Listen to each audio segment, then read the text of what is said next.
Lights on, stage set, seats locked in. We're officially inviting you to Rising Dawn on the 1st of February 2026. Aura and vibes all in one place. We've got some big news for you, brothers and sisters. After Maghrib is back with the second annual live show. This night is dedicated to the hope of humanity, the birth, the mission and the legacy of Imam al-Hujjah, Ajrullah Ta'ala Farajahu al-Sharif. How we prepare, resist injustice and build a better world during his occultation. We've got a dozen powerhouse speakers from across the globe confirmed. And trust us, you do not want to miss this. Not one, but 3 live podcast panels, some life-changing power talks, the biggest brands in the community, and soul-lifting reciters. This whole experience will be on another level. Yeah, it's been a long journey to create this event, but pressure? What pressure? Make sure to grab your tickets now at aftermaghrib.com/book and lock in your theatre seat before it is gone. The time is now. Join the movement. Will you be part of the rise? Who said no pressure? All I'm saying is you guys better book your tickets now.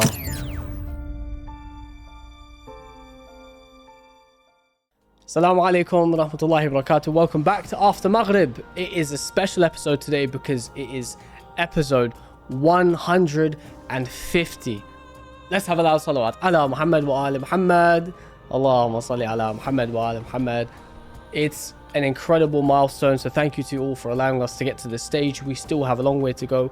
Only Allah knows when will be our last, and inshallah we have the opportunity every single week to keep speaking to you guys. So make sure, if you are new to this channel, firstly, make sure you subscribe, hit that notification bell, and check out our previous content because we have 149 episodes which you will really enjoy, amongst a lot of other stuff as well.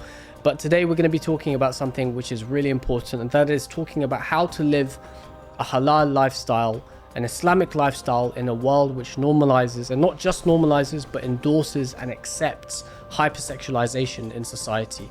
Lowering your gaze once upon a time used to just mean being careful when you leave the house. Now it's a 24/7 thing. And that's something we're going to be talking about today, is how to address this issue, ways to work around it, and hopefully strategies that brothers, and especially brothers and also sisters, can work on to become better people, better Muslims as well, inshallah. But it wouldn't be a podcast if I wasn't beside my beloved, my dear brother, my older brother, Sayyid Ali Radhawi. Assalamu alaikum, Sayyid.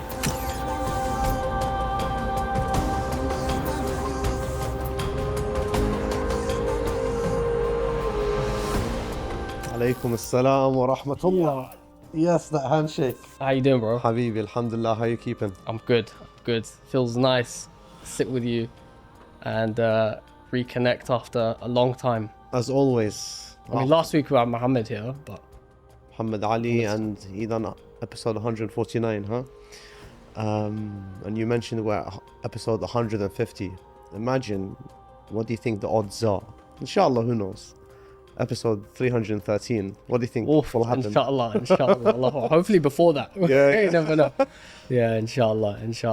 Sayyid, obviously this is a big topic. I know when we were talking today, we were talking about things which we feel are important issues to discuss. Yeah. I think we're both getting fed up of social media and the trends that we see online and kind of the world we live in, whether it's the shows you're watching, whether it's when you go to the gym or when you're scrolling on social media. Whatever you see now, you have to be so conscious that the content you're looking at is acceptable and is not risky for you to mistakenly or even intentionally fall upon content which you shouldn't be coming across. So today, inshallah, we're going to be talking about the online arena, and that covers everything from stuff we watch and social media we use, and also how we portray ourselves, to also how to actually and practically take control of our desires. Because we know Allah subhanahu wa ta'ala tells us in the Holy Quran, in Surah An-Nur, if I'm not mistaken, tell the believing men to lower their gaze and to guard their chastity. That is purer for them. Surely Allah subhanahu wa ta'ala is all aware of what they do. So I think it's an important place to start, of course, with the commandment from Allah subhanahu wa ta'ala. That verse in and of itself, how does it make you feel? Yani that verse, verse number 30 from Surah An-Nur, where Allah subhanahu wa ta'ala azza wa jal, he says He tells the Prophet to warn the believing men to lower their gaze and protect their chastity, if I'm not mistaken, right? I think I've always heard that growing up, by the way, from a young age in the mosque. I believe even at home, if I'm not mistaken, back in the day, growing up. I don't remember what age, but I've grown up with this, that you lower your gaze, you try to avoid being in situations and scenarios and environments in the first place. And if you can master that, I think you can become a king at lowering your gaze and everything. But it's difficult. And we live, let's be real about it, let's be honest. I think we all want a halal life. And even those who live a haram life know right from wrong and know there's something wrong with not lowering the gaze as men. I think if we get the conversation as men today, how can I phrase it? Because you said, what does that verse mean to me? Yeah, to me, I feel like there's a protection that we need to instill in ourselves. It's not just about the eyes, it's the heart, it's the mind, it's the mindset. Ultimately, it's staying away from haram, staying away from looking at haram, staying away from being in situations where it may lead you to haram. But whenever we think about that verse, we only think about, okay, there may be, for example, an interaction with the opposite gender, and then you lower your head. But there's more to it in this day and age. And I think digitally, I think the world is a mess. Absolutely, yeah. Because I don't think anyone wakes up in the morning and says, okay, I'm not lowering my gaze today. And I think everyone's intention is not to be in that stage. Not to be in that stage where you have, let's say, access, or you see something that's not lawful to you, because we go to our day-to-day lives, we go to work, students go to school, people go to the workplace, you can be on the way to the mosque, you can be visiting family, be coming here to After Maghrib, you could be scrolling your phone, you could be seeing an advert on the way, on a TV billboard, on a bus billboard, on a bus station, but wherever it is in your commute, while you're driving, there is something that catches your eye, and this is where that verse comes in place. Yani, there's a lot of scenarios where you can find yourself. Do you know what it is? It's like when we talk about this topic, of course, firstly, there's no moral superiority here. So we're not claiming to have answers, nor are we claiming to be perfect. And I think that's something that Allah subhanahu wa ta'ala alludes to in this verse, especially because there's like you said, the mindset, right? So there's a mindset which Allah subhanahu wa ta'ala expects of us. But it's a motivational approach that he takes when he talks to us. So he's not really condemning and not using like pedagogical means and references to discipline. Rather, I think Allah subhanahu wa ta'ala is informing and motivating us. So when he says the believing men and believing women, to me, inshallah, if we're accepted as believers, that tells me that you can be a believer and still struggle. Desire is one of the faculties of the soul. We know this, of the nafs. And everyone has carnal desire, has human instincts, you know, they, in the same way we have a yearning for food, and we have an inclination towards anger, and so on and so forth. We have a desire, right? And that sometimes that desire can take over us if it's not controlled, and that's something which we need to get into as well. But when Allah says that this will purify us, as opposed to Allah saying that should they not do this, they should be punished, they will be punished. It's telling me that Allah's telling, you know, he's giving us a pathway as to how as believers to act appropriately, when we as men or as women are engaging in the wider world.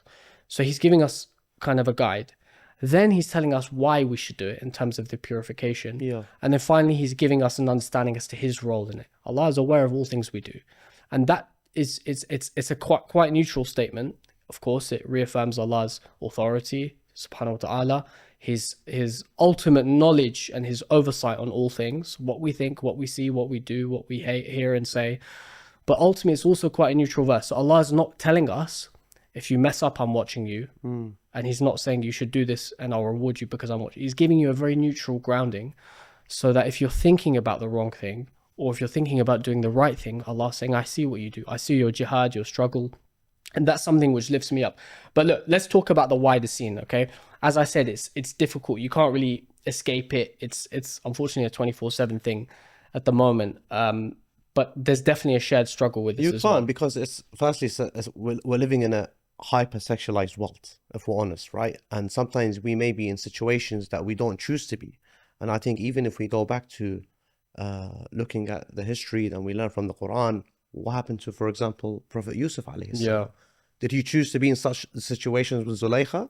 No, but he found himself in a position where that verse in many ways comes to apply to him, and where we can learn from. Yani even if you find yourself in that situation, you're mindful of Allah, you're conscious of Allah, you understand this is wrong, you lower your gaze, you get yourself out of that situation. And I think it's about navigating it. It's about, okay, now we are in that situation, how do we channel it? Because it's very simple, Ahmed. You can open up your phone, you can be doing something very innocent, but you come across. Give me more detail, because this is what I want to know. So, for example, look, for me, Yeah. I look, social media is a big one, and I think when Allah, as speaking as men, okay, Yeah. so Allah identifies that our struggle as men is what we watch, what we look at, right, what we see. I saw a reel today on Instagram from a certain creator, and he said that you shouldn't be seeing these things. I think that was a bit unfair, if I'm honest, because No, I think that is fair. You know why? Since you're asking the question now, over the years, if I talk about myself, over the years, Ahmed, I think, when did Netflix first come into fruition? I can't remember the year, but we've all consumed content on TV, be it subscription basis, be it renting. No, DVDs I know what you back mean, in, whatever it is. So sometimes, in the movies we used to watch or continue watching, or the shows or the drama series that people watch until today, there are, for example, at times, certain scenes that are not lawful for us, right? What do you do in that situation? Some choose to continue watching, which of course is not the right thing. Yeah. But do you lower your gaze at home when you're alone watching that? I think that's when you understand, for example, because your home is your safe space, right? It's a place where you're supposed to be happy, you're supposed to be true to yourself. And I think when you're alone and you face that situation, for example, you're watching a drama series on Netflix, let's say. I'm not here advocating people to go watch Netflix, but do you lower your gaze? And I think if you don't, there is a problem, and I think you need to seek help and how to get out of that. But let's rewind that, because I think that's interesting about kind of like what it tells us about because if you don't lower your gaze in these moments, you know there's something wrong. There is something wrong, but then it becomes normal to you. And if you're doing it in the comfort of the private of your home, outside is normal for you. Yeah. So no, you become desensitized to it. That's the word. Yeah. So look, so what I mean to say is, when I said that this guy said you shouldn't be seeing it, I think you can't avoid seeing things. I think the correct terminology, in my humble opinion, is to say avoid watching it. Right. So we say, you know, you're walking on the street, you see someone, your mind's telling you she looks good, she's attractive, I like her, I like the way she looks. So you can't avoid seeing it. What you can do is you can prevent yourselves being put in situations where you do see it. So for example, a subscription to Netflix, right? If you know that by me watching this show, I know it's 18 plus, 15 plus, whatever rated, I know there's a high likelihood I'm going to be seeing these shows. There are also halal streaming options now out there online, which avoid scenes of a sexual nature or an adult nature, scenes which use, you know, can kind of endorse drug usage or swearing or racism or anything which we deem immoral. And I think generally what humans would deem immoral as well. So prevention is always better than cure. So preventing ourselves being in that position is there. But we can't say that it's wrong to see things. I think seeing things is natural. How we choose to respond to it is the important thing. Having desire is not haram. It's not a sin, right? If anything, it kind of reminds you that your hormonal levels are in check. And it makes you human, and it's got... Yeah, of course, man. I think the thing is, we have, like you said, there's an internal conflict. As men, we crave a connection, right? And this is why men gravitate towards this stuff online. It's because they want to feel that there's something they can enjoy. And unfortunately, the world we live in is so messed up to the point where, like, if you're talking about the world of Zina and it could be pornography, it could be kind of even just streaming shows. That's a big one, by the way. Yeah, series. All of these things, there's unfortunately a taboo culture which has surrounded this thing, which is now becoming normalized. So you can be on Twitter, like I'm someone who uses Twitter, right? Now, of course, known as X, owned by Mr. Musk. But the point being is that algorithms on Twitter have become messed up. Like, I can see a viral tweet about Liverpool Football Club, for example. I click the tweet and then I see all this like nonsense. OnlyFans models below replying, talking about, you know, click my profile and stuff like that. These kind of things are unfortunately unescapable. Yeah. You know, but you can rewire how you use social media. You can digitally detox. Yeah. Right. So you either delete the app, close your account, or you change your preferences. You can mute things on Twitter. You can change your following list. So for me personally, I've switched it to the tab where I only see live updates from people I follow, like how Twitter was back, 10, 15 years ago. So I only see football, religion, politics updates on a live basis rather than looking at viral tweets, which the algorithm endorses. One last thing, if you, with your permission, Zaid. The TikTok, the Instagram, the Twitter culture, all of that stuff, it knows from an algorithmic perspective that viewer retention sells and makes money, right? So if a viewer is swiping less, so let's say they're glued onto a video more, then that generates money, advertising and blah, blah, blah. So what ends up happening is they promote creators who put out immoral content, which guys are going to watch. Wow, look at her. Or like they'll, something which is a bit like, provocative, good looking girls and flirtation and all of this kind of stuff. And they'll endorse it and encourage it. So the algorithm is wired and designed functionally in such a way where you are forced to watch it. And when you do watch it, it triggers that desire within your soul. And then the algorithm pushes on it, you on it more and more and more. And this is something I think which is a big problem. And I think people outside of the Muslim world are realizing this as well. And I think even inside the Muslim world, I think is what makes it more messed. Because I've come to realize, I think over the last few years, and I think especially since COVID, when many people, I think, were at home, bored, they start becoming content creators on viral TikTok clips and things like that. I've seen like an increase, uptick, Ahmed, of Muslims. And this is not just Muslim men. I'm referring to our Muslim sisters as well, where they put themselves out there. Yeah, Ahmed. I've seen and this, and in many ways, surprisingly, there was a conversation that was had a few months ago, and I was part of that talk, and someone was saying, for example, he's come across content of sisters from our community that who creates content in a provocative way, which was surprising, and it turned out to be true. It turned out to be not one, but there was a few, and it was shocking. We've reached a stage where our own community has become desensitized to all the nonsense that's out there that's now affecting our own circles, Ahmed. We have men and we have women, believing men and believing women. And we're Shia at the end of the day, right? This is not the standards that we have, but it's affecting us. And it's affecting us because we are desensitized, and it's affecting us because we don't see anything wrong with it. And it goes back to that verse you mentioned in the very beginning. If we lowered our gaze from step 1, we won't be on stage 10 right now. Right. We're in a very dangerous stage. And I worry, wallah, I worry, Ahmed. Yeah. It's something I feel like it's become normal. No one speaks about it. Even I think today we had a discussion.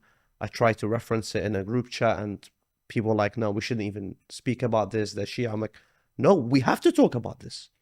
It's affecting our brothers, it's affecting our sisters. Eventually it's going to affect our children, God forbid, one day. God forbid, no. If we don't discuss these things. Yeah. Look, I think so I know you're talking about what we're speaking about. So we wanted to for the context for those who are listening, we wanted to show an example of a video of Shia brothers and sisters on TikTok who were thirst trapping, basically, and they were showing off their looks and their hair and their lips and their dress and their muscles and X, Y, and Z while wearing a dhul faqar and saying, Ya Ali. Like, what personally, from my point of view, maybe it's a generational thing, but I don't think it is. I think this is what Allah tells us not to do, and the Imams of the Ahlul Bayt alayhim as-salam tell us what not to do. Guard yourself, like protect yourself, how many eyes are on you and how you expose yourself, and what sort of pictures and videos you're posting as well. And I think we need to be a bit careful with it. Also with social media, just very quickly, lowering our gaze. So this comes in the form of what you watch and like from public accounts, right? So even meme pages, right?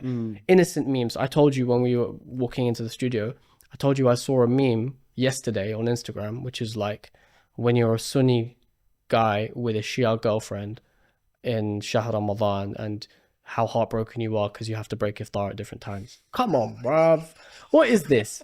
Like, why even normalize that, right? You're Muslim. Forget the fact you're Sunni or Shia. If you're a Muslim and you're normalizing boyfriend and girlfriend culture, right, outside of the fold of marriage, that kind of stuff is messed up. Even in my humble opinion, Yeah. and I know this might be controversial, I think even overly normalizing and publicizing married culture and married romanticism online has a negative or could be detrimental effect on single brothers and single sisters. Because what ends up happening is they're then exposed to what could be, I need a girl ASAP. Look how happy this guy is. And then they're latching onto something immediately, right? And lowering your gaze doesn't just mean when you see good-looking celebrities or influencers. It also means when there are girls who you follow from the mosque or from school or whatever, which, you know, is not even a good idea in the first place. But then engaging with their content, liking their pictures and DMing them and replying to their stories. And why are we doing that? Like, why are young brothers and sisters in our community, and I'm not speaking from this affects all communities. like as in we've all been in these positions, right? So why are we doing this in such a way where we're putting ourselves at the risk? Like you said, the first step. Said Ahmed Qazwini is, mashallah, hopefully one day going to be on the podcast, if you know, whenever he's in town. But he gave a really good lecture once, I remember, and he referenced, if I'm not mistaken, poem or something. It was basically like a hypothetical example about how a guy and a girl, all it takes is the eye contact, the look, right? The look. After the look comes the smile. After the smile, hi, how are you? After the hi, how are you? You're talking, you arrange a time and place to meet, and then the haram comes, right? If you avoid that look in the first place, you lower your gaze, you don't engage, you lower the chance of any risk happening. And you mentioned to me once as well, I remember, you said that when a non-mahram man and woman are in the same room alone, the third person in the room is shaitan. I remember you told me that once. So it's something which we need to control from the online perspective, and of course even kind of on a face-to-face basis. Let me ask you, if you don't mind. The culture of zina, okay? There's a verse in the Quran which talks about not going near zina. Do you know it? وَلَا تَقْرَبُوا الزِّنَا. وَلَا تَقْرَبُوا الزِّنَا. It's simple. What does that mean? Can you break it down for us? Basically, وَلَا تَقْرَبُوا الزِّنَا means don't even come near to fornication and the world of adultery and relationships, basically, which are outside of marriage, right? And Allah Azza wa Jal is not telling you, don't do it. Don't go near it.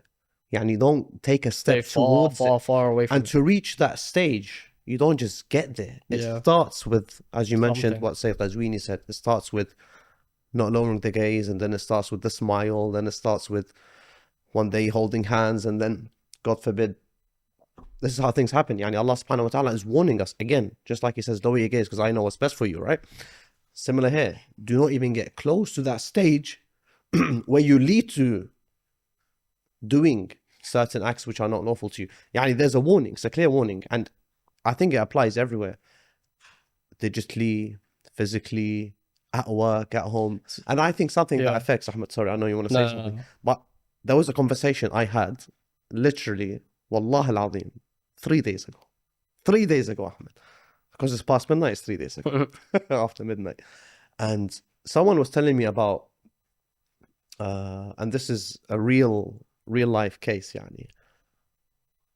There was a man in the community, I'm not going to say which community, but a Shia community in London. A man who's been married for about a good 6-7 years. He has a child, he has a son. I'm not going to give more details. Anyhow, he ended up with his wife's sister. Okay. Zina. How did they reach that stage? How does one reach a stage where you're married, you have a son, you are a Muslim, and then you end up with your wife's sister? How do you reach that stage? How? Are you asking me? Yeah, like how does one reach that stage? Process, and also this is another thing. Because of this mahram, I was about to say, the mahram thing. It's become so normal. I was just about to say it. She's just like my sister. She's like my family. How are you going to end up in that scenario? Hijab, you know, even cousins and all of these kind of things in the South Asian culture.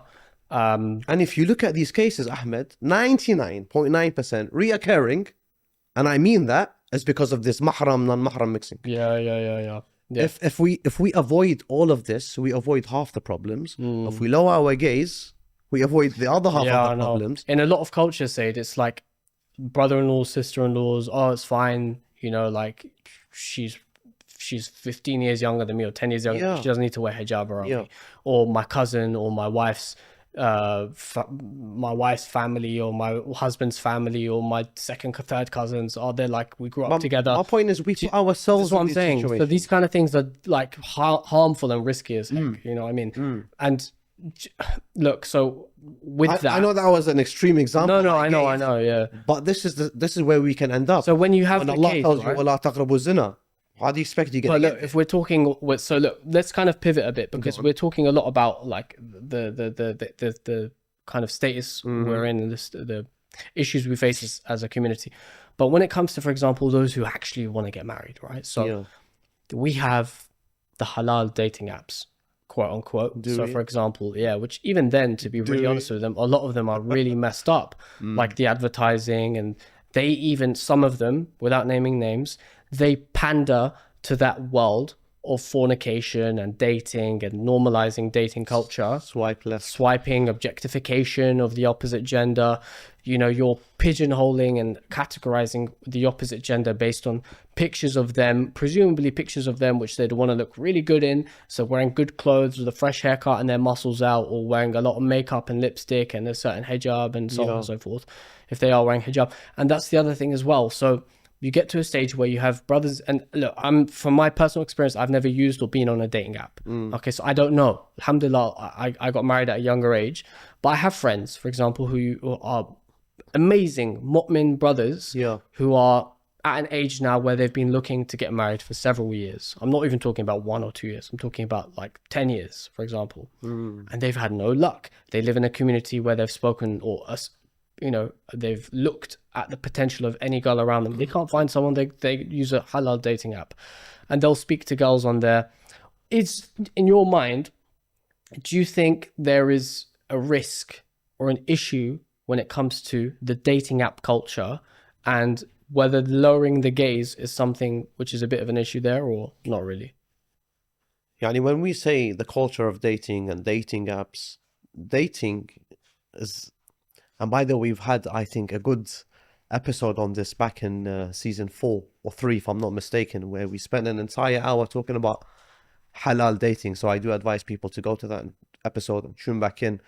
But if we look at dating is not something that's like come from the Islamic world, or something that's pushed by the Ahlul Bayt, or something that was, you know, promoted by the best of creation, Rasulullah Muhammad sallallahu alaihi wasallam. No, it's a Western thing. And we have normalized it as Muslims living in the West, where we say, because we can't find the right spouse or the right person or the right fit in our community, I would rather date. Now, to get to know a spouse, right? So we have halalified so many things and found ways that can become halal, and we end up calling it Islamic dating, right? But I don't know what to tell you, Ahmed, because It's problematic. it is problematic, because of course there are that points to a bigger issue. There are times where you don't cross lines, right? Yeah. There are times where things are permissible, depends on how you approach it and do it, right? There are things where, as you mentioned, people are genuinely seeking and looking for a spouse for 5 years, 6 years, 7 years. People craving connection. They end up on dating apps, for example. But then if you look at the culture of dating, this Western culture of dating, it's never a foundation for a long-lasting relationship. Okay. But when you say dating apps, I think we just need to correct that term. Yeah, I and mean, say marriage apps. Okay, I was going to say, even if you say marriage apps, right? So Islamic apps with the intention of marriage. But to be really honest with you, in Western cultures, because there are Muslim dating apps. Yeah, and there are Muslim marriage apps. I know, So, but look, tit for tat, right? So it is what it is, and you can call it what it is. Yeah. But the point being, apps which are there to instigate romantic culture between a man and a woman. You're there to scout for the opposite gender. That's what it is. Whether it's for dating or for marriage, you want to enter a romantic relationship with the opposite gender. So from a psychological perspective, the thing is, I understand it, because people are just seeking desire, they're seeking culture, they're seeking connection, they're seeking someone to help them complete half of their deen, right? I get that. One issue we have is people, and I would imagine, people would start to judge based on the looks as a first point of call. I'm not saying don't marry someone who's not good looking. Marry someone good looking. Marry someone you find attractive, right? One of our good friends was talking about this, about how important is the attraction. He was speaking to a girl. He thought she was a sweet girl, really liked her. He's like, but I just don't feel attraction towards her. Should I consider it or not? It's a tough one to say. Like, it's each to their own, right? But the thing is look, Imam Salih alayhi salam says, a forbidden glance is a poisoned arrow from the arrows of shaitan. Whoever abandons it for the sake of Allah, He will grant him a faith whose sweetness he will feel in his heart, from Rasul al-Kafi. Allah is telling us, and the Imam alayhi salam is telling us, that if you control yourself, you'll feel that coolness, that sweetness in your heart. Yeah. If we start as brothers and sisters in the community who are looking to get married, start by judging your other half or your potential spouse based on things which are as essential as marriage looks, right? As their looks and their body type and their hair type and their skin type and so on. Looks is very important, by the Bro, way. looks are incredibly important, but it can be 1A and 1B. It doesn't need to be number 1, 2, 3, 4 priorities. Do you It can, and there is, by the way, we have a hadith by the Ahlul Bayt alayhim salam who advise men, by the way, to marry a woman Who's good looking, with a beautiful face. Of course. But what I'm saying is like, for example, if I came to a brother, I said, bro, I know a really nice girl for you. Let me tell you about her. Yeah. He says, sure. And I tell him she's involved in the community. She's respects her parents. She's educated. She gives to charity. She's involved. Blah, blah, blah, blah, blah, blah. He's like, wow, she sounds great. His attention is caught already. Yeah. And then that sounds to him like someone who he might be interested in. And then if the looks click, the looks click. Do you get me? But what we tend to do is we'll look at a picture, we'll swipe left or swipe right on these apps, and that in itself is problematic before you give them a chance to talk or think. I'm not here to be a dating coach or a relationship advisor or something. What I am saying is that, you know, maybe as a community, we need to be doing better with matchmaking, and we need to be doing better at profiling. And also as individuals, perhaps we have a responsibility to be less judgmental when it comes to what could be someone who can change your life. Well, look, the best and easiest process, I think, for a marriage to take place, for a serious marriage, a healthy marriage, a real marriage, one that, you know, is truly not just for you, for yourself, but no, for the pleasure of Allah, Azza wa Jal, right? That is by just lowering your expectations.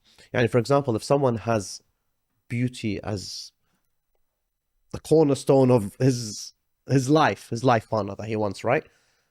No problem, but don't make it your primary. That's what I'm saying. Your primary cause, right? Have it as maybe if you have 5 conditions, make it condition 5 and not condition 1. This way you're more likely to get married. Firstly, you're more likely to spend time getting to know someone for who they are rather than how they look. And I think that's something very important. Yani, even speaking about looks, there was even a time where people, I still remember, when I was young, and I remember people used to look for a specific looking person because they want to have a specific looking child. So it wasn't just about, for example, okay, I want to marry someone because they're either beautiful or handsome. This complexion, they must be this tall. I want, for example, my child to have green eyes. Yeah. Or I want my daughter to have blonde hair and things like this. And they select spouse based on that. And I used to think, what on earth are you guys even thinking? Yani it's mind blowing. But ultimately, look, this whole culture of dating, if I can just come back to it, if you can avoid it, avoid it. Yeah. The best thing you can do is always go back to your community, starting firstly at home. Speak to your parents, speak to your father, speak to your mother, speak to your uncle, your grandfather, your elder sibling. Maybe they know someone. And if you go to the community always knows of people who want to get married as well. And I'm sure you will find, but a lot of times it's down to us. But say these expectations are all tampered with by the fact that we live in such a hypersexualized society. So what ends up happening is, and I'm going to give you a scenario, okay? Hear me out. You're a 21-year-old or a 20-year-old male, You're at the peak of your like hormonal charges, You're living outside of your house, you're at university or whatever, theoretically, You are at an age where boys around you have either engaged in zina before or are getting engaged or married already, okay? You may feel like an odd one out. You want to speak to girls. You're a good looking guy. You go to the gym, you work, you have fun with your boys, but you want to be able to talk to girls, right? What ends up happening is you go online, you see everywhere around you that people are talking about relationships. Subconsciously, the shows you're watching are themed around relationships. And then as men, we're taught to suppress these things, okay? So what we're not taught is how to control and how to express your desires as men. What we're told on the flip side is just to shut it down, ignore it, don't think about it. Yeah. You know, find an alternative. There are strategies, and we're going to come to these strategies as men, that we need to employ to help us express ourselves better, both prior to being able to have a wife, but also even when you're married. But the point being is that there's ways in which we can manage our desire healthily. Do you see what I mean? Ways where we can avoid the danger of suppression whilst remaining spiritual, while remaining focused. Our mind is in the right path. Our minds are clear. And without, being able to speak about this without a fear of judgment, because that's the biggest thing. The society we live in, you look one way, you have red pill culture and Andrew Tate who are telling you to objectify and dehumanize women, right? Women are nothing more than childbearers, basically. That's the sort of culture which they give us. Yeah. And then on the flip side, you then have sisters, I say sisters, but you have women who are either selling themselves online, their looks, their bodies, whether or not they're doing it on platforms that endorse that, or even whether they're doing it subconsciously or discreetly. So for example, they're turning themselves into influencers. And we spoke to a doctor, ironically, before the podcast started, and he said that this is something that they see so much more of now from a medical perspective. Yeah. Relationships issues are causing mental health issues. The root of the relationship issues are expectation issues. Oh, I want my wife to have these looks and these features and these characteristics. She doesn't have them. I'm not happy. I'm fed up. I want to quit my marriage and have the freedom and the liberty to do what I want. Oh, I want my husband to look like this, perform like this, act like this. He doesn't, and therefore I'm fed up and I just want to go out and have fun. What ends up happening is these expectations are being tampered with because we don't have confidence and we don't have ability to feel content with what we've been given by Allah subhanahu wa ta'ala. I'm not saying be content with low standards. I'm saying be content with the blessing that you've been given, while at the same time being able to understand what expectations are realistic and what expectations should be our goals, right? Our goals are immaterial as Muslims, right? We look for things which are not material. We don't look for a certain height or a certain body type or a certain hair color, right? We do appreciate them. We do gravitate towards them. I as a guy have a certain type. You as a guy, you have a certain type. But the type is meant to get us somewhere. Do you get me? The type is meant to find us someone who will allow us to focus on our deen while being able to express our romantic side at home with our wives. You know what I mean? And this is why Shiism, without kind of wanting to jump around too much, but why Shiism allows, or Islam in general allows temporary marriage. Because then when you get to that talking stage of marriage and you found someone, there are means to explore talking to the opposite gender, being able to see them, being able to hold their hand, like you said, and even express yourself in further ways. Because at times where you do have no options, there are options. There's always options. Of course, there's always options. And, since you spoke about, you mentioned, for example, that Islam allows temporary marriage. I think it's good that you mentioned this, because a lot of times being Shia, this is something we always get, for example, attacked on, picked on, looked down upon on, and things like this. And I think it's wrong. And I think it's just important just to mention, for example, the Quran references temporary marriage. Rasulullah didn't forbid temporary marriage. There's nowhere in the school of Ahl al-Bayt where they advise against, for example, temporary marriage. The only person that tells you pretty much stay away from temporary marriage is Umar ibn al-Khattab, if we're real. He's the one who forbade it. He's the one who put a prohibition on it, and until today, people believe in that. But at the end of the day, Mutah marriage, the temporary marriage, the fixed time period marriage is something that Allah subhanahu wa ta'ala allowed for all the Muslims, and it remains halal until the day of judgment. So this is something clear, but it doesn't mean we advocate for it, that this is the norm. I don't believe temporary marriage is the norm, but it's an avenue. It's an avenue for one to take in the event, for example, they struggle getting married. That's one, right? It's an avenue for people to take, for example, let's say, and it's sad to say this, for example, divorcees that can not get remarried for some reason because they're divorced. There's this like big X that's on them, and people don't want to marry them because they're a divorcee. What do you expect them to do? You mentioned, for example, we as human beings, we have desires, we have feelings. Yeah, you don't want them to fall into we sin want now, connection, so, and we don't want haram, bro. Ahna Muslimin. Bro, at the end of the day, we don't want to fall in the world of haram. Allah subhanahu wa ta'ala has allowed certain doors, certain avenues for you to take part. Yeah. But that's not just the only reason that one can, for example, do temporary marriage. I think the main, this is how I see it. Alhamdulillah, we have ulama, we have scholars, we have learned people. But from our communities, I see the best way temporary marriage can be utilized is in the getting to know period. Yeah, I agree, yeah. Before committing to that. It allows you to speak to the opposite gender without falling into sin. Yeah. So for example, let's be real about it. We have fathers who are very protective of their daughters. And by all means, I'll be shocked if as there's father a of father girls. that doesn't care. This gives them like a safety net. That, for example, okay, someone wants to get to know my daughter. Okay, she wants to get to know him as well. I'm not saying talk for a year. No, maybe a few weeks, 2-3 weeks, a month or two, right? Where you're in that period of getting to know them, and you can set conditions, man. You can say, for example, okay, we can only, for example, speak about X, Y, Z. We can only be in a certain environment, etc. But it's all halal for you to take that conversation, right? The importance here is that it's all halal. That's the key word. It's halal, right? Yeah. So there's no harm, there's no haram, and you can say, for example, you can't have intimate relations, you can't do X, Y, Z. This is all part of the conditions that can be placed on this, and it's a blessing, because when you do that, for example, you can be yourself without thinking twice. Okay, I'm talking, but I'm talking all in haram.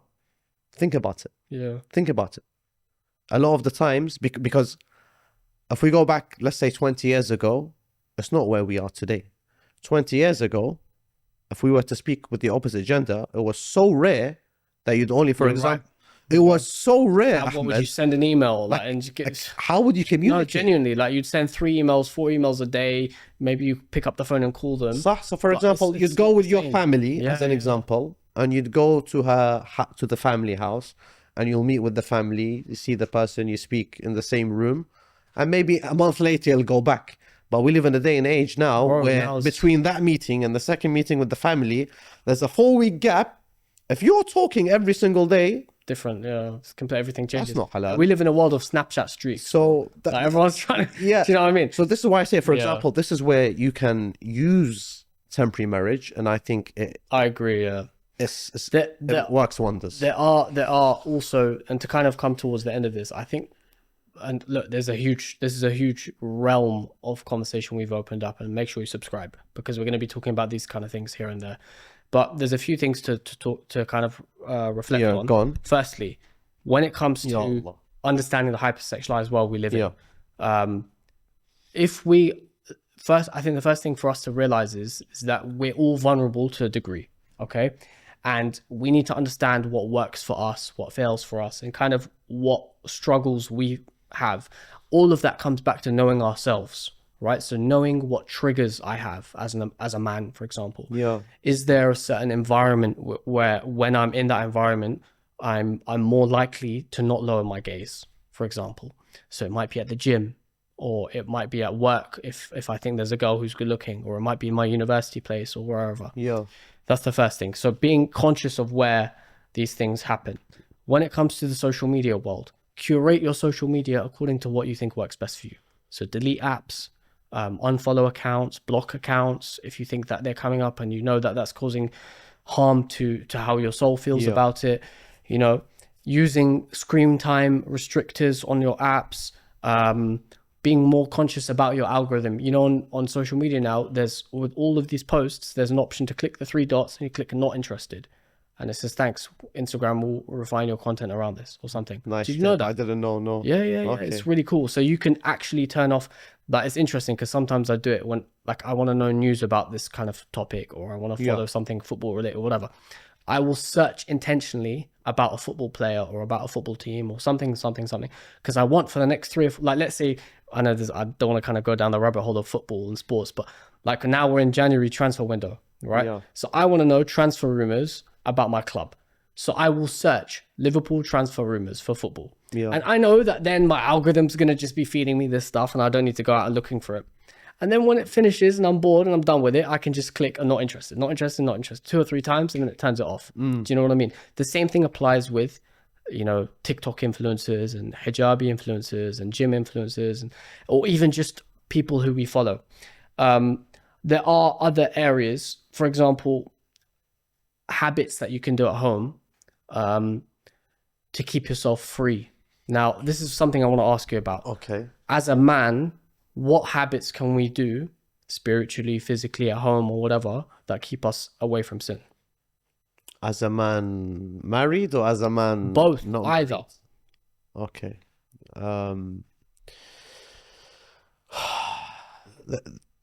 The best way to stay away from all of these, for example, environments or coming across content online or being in certain situations and scenarios, is to keep yourself busy. Whether that's spiritually, whether that's trying to increase your knowledge, whether that's spending longer time building a relationship with the Quran, whatever it may be, whether it's going to the mosque, volunteering in the community, starting a Muslim whatever it is, right? Keeping yourself busy will keep you away from all the distractions of this dunya. Because if all we do is wake up, go to work, go to school, and come home, the other half of our time is spent watching movies, going out with friends, Scrolling mindless. and using the internet just to get by. We are wasting our time, and Ahmed, we're going to be held accountable for this time we're wasting, and especially if we're in our youth. That's our prime age. I've heard that Allah Azza wa Jalla subhanahu wa ta'ala on Judgment Day, He will question us on our time, and not just any time, the time in our youth,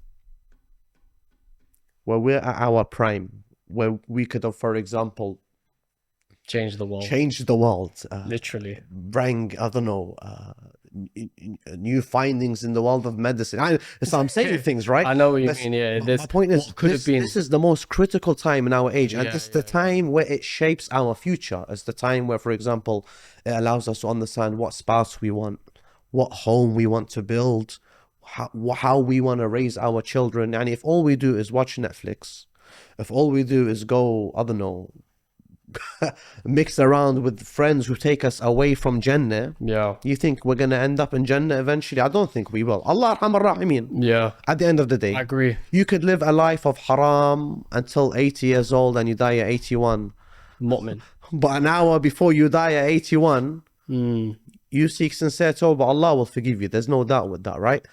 But we don't know when we're going to die. And I think that's where it comes to. Because we forget.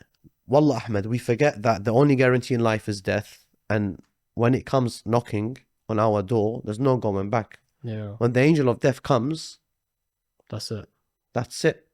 There's no saying, okay, give me another hour. Let me do istighfar. I wish I didn't speak to that girl. I wish I didn't see that haram. I wish I didn't listen to that haram. Like, I wish I didn't speak haram. There's people who, for example, indulge in causing fitna and gossip and tuhuma and all these things. Like, this is a dangerous world, and if you haven't repented by then, it's game over. Wallah al-Azim, it's game over. And you're just coming back to, if we can keep ourselves busy, whether it's religiously, spiritually, with family, with friends, bro, as a single person. Give me something, bro. I'm gonna like give you something real, more critical on you. Give me tangible things. So, for example, I'm at home, I'm bored. I'm bored. I don't have a spouse, I don't have kids, for example. What do I do? So I'm not scrolling my phone. What do I do? Like, can I consume Islamic content? If you want to watch something, pick up the Quran. Pick up the Quran. Read books of hadith. Read stories. Watch lectures. Watch After Maghrib. Whatever. The point being is that there's things you can do, bro. Even if it's things that are not Islamic per se. It doesn't have to be It doesn't Islamic. have to be Islamic. No. It's okay. Watch a documentary, learn history, learn a language, start lessons of learning some science or whatever. The point being is like keeping busy, like you said, goes a long way. And then as men, when we have that testosterone drive, like you said, we want to do something, we want to fill that timetable and that schedule up in our day-to-day. Bro, use that testosterone for something else. As men, we want to be entrepreneurs Because Ahmed, we want to make money, bro. If we're not busy, Yeah, that's what I'm saying. if we're not busy, we're gonna have time to scroll on social media. wasting time, man. We're gonna be checking out, God forbid, all these women. We're talking about dating, this dating app culture, right? Yeah. This halal Muslim dating app culture. You're gonna spend all your time on there if you're not busy in other things, And you drive yourself and you're into gonna a pit. fall into haram. You drive yourself into a pit of self-pity, Hey. right? Where you say, oh, am I good enough for her? Is she good enough for me? And you're consistently asking that question. It's a comparison thing, which is a big problem. But one important thing for us to remember, if we are on the journey to self-purification, if we are on the journey to purifying our soul with the intention for qurbatan ila Allah subhanahu wa ta'ala, then our goal should just be to take small steps towards a bigger win. One less scroll is one less exposure to something that could potentially be in haram for you. Small wins are better than just aiming for perfection. If you're going to punish yourself for not waking up tomorrow and not being perfect the whole day when it comes to lowering the gaze, then you're never going to feel like you're moving somewhere. You will never feel momentum of growth. Islam is about growth. When Allah subhanahu wa ta'ala tells us in Surah An-Nur about the purification, lower your gaze for the men and cover yourselves for the women, surely this will purify them. Allah is all knowing and all aware. This concept is there such that we are aware that there is a purification process we're meant to go through. It's okay to have desire. It's okay to feel an inclination towards the opposite gender. The point being is that having desire is not haram. Acting on that desire unlawfully is haram. And that's something that can be done with the eyes. It doesn't have to be done with your mouth or a text message or whatever. So we need to be more conscious of that. I think that's something which we don't think about enough. No, Hassan, and it's good to mention that desire part. It's not haram to have these desires. It's not haram to have certain thoughts. It's not haram to have certain things that you want to do, but do it with your lawful spouse. Yeah. Speak with your spouse. The problem is, Ahmed, by the way, this whole conversation has been, I think, mainly focused on people who are single, which is fine, which is right. But that problem is not just limited to them. No. This problem also No, affects it's married everyone. people. No. Bro, it's this. I don't think. See, this is the thing. I don't think it is. Like, of course, the dating app thing or whatever. Yeah. Yeah, of course, that's for single people. But the social media thing, the being bored, is the expectations of your spouse, what they should and shouldn't be like.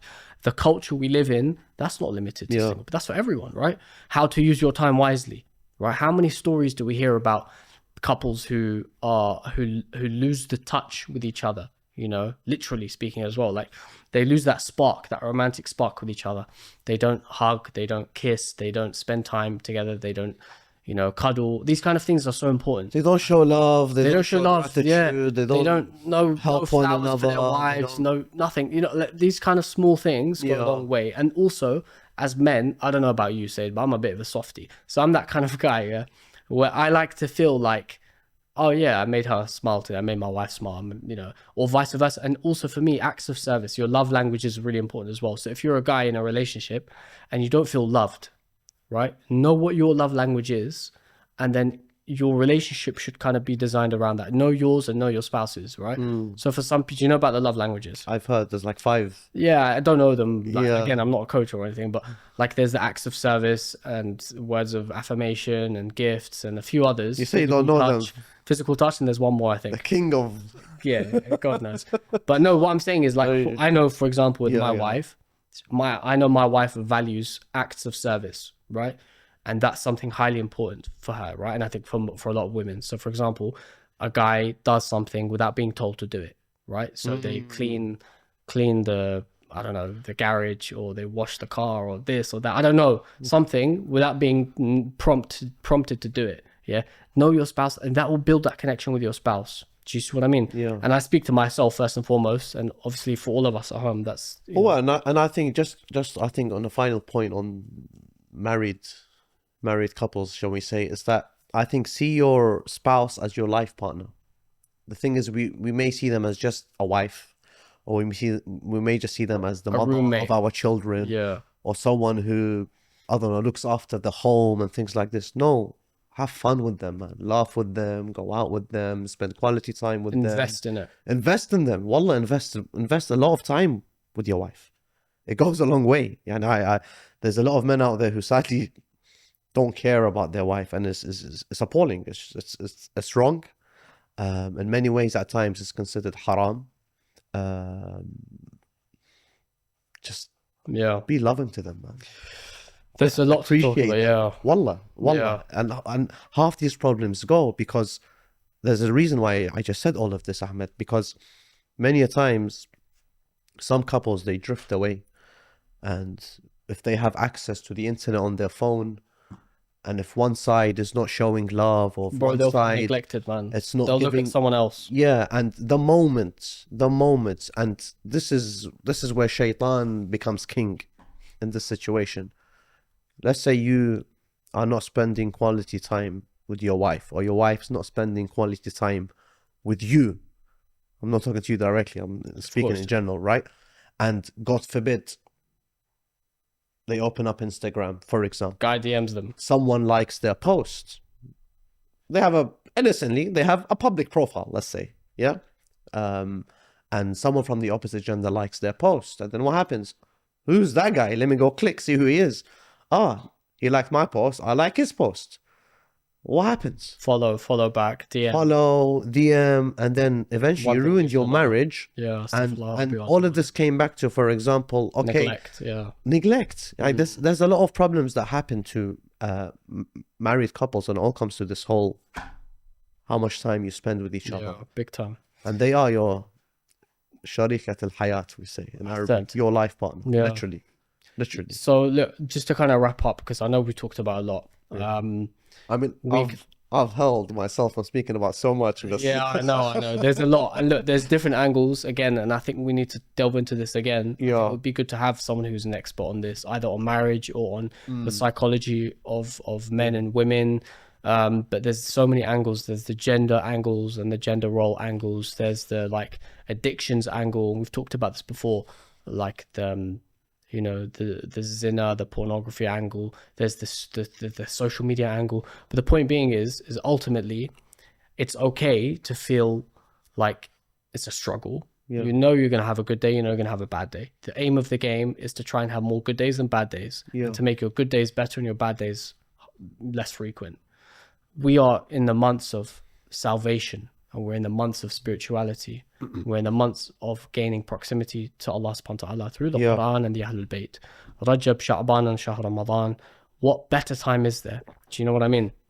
In these 3 months, you have so many holy dates. Yeah. Waladats and Shahadats. We have the months of mercy, right? And these are the months where people get married. Bro, these are the months where people get married. And also, these are the months where you spend time with family, right? So these are the days where you reconnect with your purpose. You spend less time on your phone. Like, to be honest, on the back of this conversation, I'm going to make it near to just spend less time on my phone, especially on social media, and also especially as we're approaching the holy month. Can I tell you how I spend less time on my phone? Like, I genuinely have in the last 2 years. Even like my screen time, how much times I've had to charge my phone, everything has like decreased, alhamdulillah. Turn off notifications. You don't need those notifications. You don't, just for example, if it's WhatsApp, your work group, your family group, your spouse, whatever it is, your siblings, keep that on. When notifications come in, get that ping, right? Get that notification, open it and respond to them. Yeah. But you don't need to respond and know what's happening 24/7. Like, you don't want to have because to it look opens doors and avenues to things that you're not chasing in the first place. Yeah. Can I just say one final advice on this? Course, and I think this is advice built on many years of understanding how the community works, understanding the problems that occur and things like this. It all starts as what Sayyid Ahmed al-Qazwini said in the very beginning. It starts with the innocent salam, and it goes to the smile, and it ends in a haram relationship. Just this one advice. If someone says Salamu alaikum to you from the opposite gender, yallah, say wa alaikum assalam. Don't say how are you. That conversation, I'm being very real. Bro. No, I'm being very real. I know what you mean. There is but your no intention need. Needs to be Just keep it formal. No, formal I agree with. Yeah. Formality I fully agree with. You don't need to know. You don't want to personalize that relationship. You don't want to make it feel casual and buddies and all of that. Because there's no environment where it should. a lot of innocent conversations end up having the Crossing right boundaries. intention, Yeah. but I think you just need to know where the line is. Yeah, I agree. Keep it formal with the opposite gender. Don't go into Push boundaries. people's personal lives. Yeah. And this is now, I think, when you draw the line. For example, okay, if I'm responding to something and it gives me a smile, something's wrong. Or if you're anticipating their response. If you're waiting, why aren't they not responding to my message? Then you've crossed the bar. You've crossed Something the line. is wrong. That means, this whole thing is not going I agree. in the way I agree, yeah. it should go to. And to our sisters, our mu'minat, muslimat, afifat and everything, I just want to mention one thing, is that we are Shia at the end of the day. And just recently we were commemorating the death of Sayyidah Zainab alayhi salam. It reminded me of her modesty and her hijab. And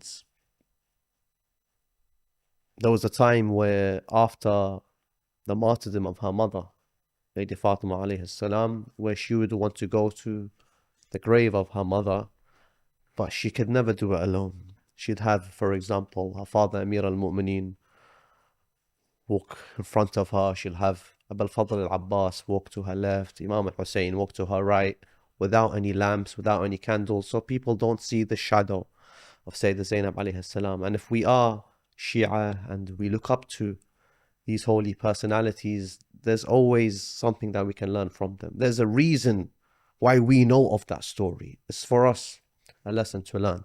For example, if she did what she can do, and she is one of the best creations of Allah to ever walk this earth, Ahmed, she's not gonna enter these walls and look for these things, but she's still done what she done. There's a reason. It's a story. It's a lesson for us that, for example, this is how we should see our scenarios and situations and our hijab, our social hijab, our digital hijab. I agree. It's not just a physical hijab. For example, there's a reason those lamps turned off. There's a reason those candles were not flaming. There's a reason why people didn't see her shadow. Not because women shouldn't be seen, but it's emphasizing on modesty, on haya, on social hijab and things like this. And I think that's something very important to sense. Thank you. On the final note, Habibi. Bro, okay. Yeah, a lot to think about, guys, but let us know in the comments if there's any tips which you have, anything which has worked for you, what struggles you have and what advice you have for brothers and sisters around the world, and also for us. We want to know what tips work for you, and hopefully we can share that with people around us as well. Lastly, make sure you share this podcast. Make sure you smash that subscribe button. If you are in the UK and you haven't already bought your tickets to Rising Dawn, we're going to be having our second annual After Maghrib event. That's going to be on the 1st of February 2026. We're really looking forward to it. We're looking forward to seeing you guys there. If you are watching, use the code AMFamily10 to get 10% off your tickets. And lastly, brothers and sisters, make sure you tune in to next week's episode. And if you are, don't spill the beans yet. What? For next week's episode. Yeah. But I'm going to say one last thing, yeah? Go on. Islamic dating, I did mention early on. Oh, bro. No, start to get your please. conversation. Give me a break. No. Go to episode 73. How did you know that? I searched it very quickly. Go back to the After Maghrib Podcast, episode 73, where we spent an entire hour discussing Islamic dating, Muslim dating, scenarios, situations where it all comes to interaction with the opposite gender, and there is a lot to learn from it, inshallah. Subscribe to the podcast, stay tuned, share this episode with someone who would benefit, inshallah. And if you haven't got your tickets for Rising Dawn, get them now. aftermaghrib.com/book. Wassalamu alaikum wa rahmatullahi wa barakatuh. Lights on, stage set, seats locked in. We're officially inviting you to Rising Dawn on the 1st of February 2026. Aura and vibes all in one place. We've got some big news for you, brothers and sisters. After Maghrib is back with the second annual live show. This night is dedicated to the hope of humanity, the birth, the mission and the legacy of Imam al-Hujjah, Ajrullah Ta'ala Farajahu al-Sharif. How we prepare, resist injustice and build a better world during his occultation. We've got a dozen powerhouse speakers from across the globe confirmed. And trust us, you do not want to miss this. Not one, but 3 live podcast panels, some life-changing power talks, the biggest brands in the community, and soul-lifting reciters. This whole experience will be on another level. Yeah, it's been a long journey to create this event, but pressure? What pressure? Make sure to grab your tickets now at aftermaghrib.com/book and lock in your theatre seat before it is gone. The time is now. Join the movement. Will you be part of the rise? Who said no pressure? All I'm saying is you guys better book your tickets now.